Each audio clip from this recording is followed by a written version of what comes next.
प्रभो हर हर महादेव शिव शंभो हे बाबा धवलेश्वराय वालालिंग महाप्रभु दीपम यदि परम ब्रह्म दीपम यदि जनार्दन दीपाहरत मे पापो पूजा दीप नमस्तुते धवलेश्वराय वालालिंग महाप्रभु संसार सुखी रखंतु।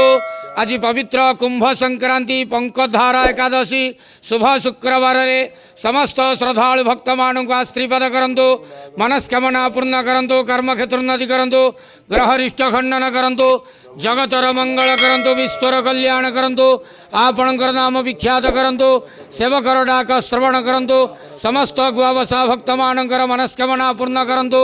जो जो भक्त माने आपणक पाखरे मानसिक रखिछंती तांक मानसिक पूर्ण करंतु।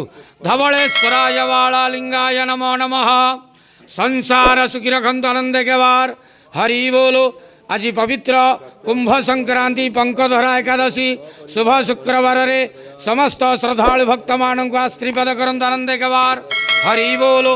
हर हर महादेव शिव शंभो धवलेश्वराय वालालिंगाय नमो नमः।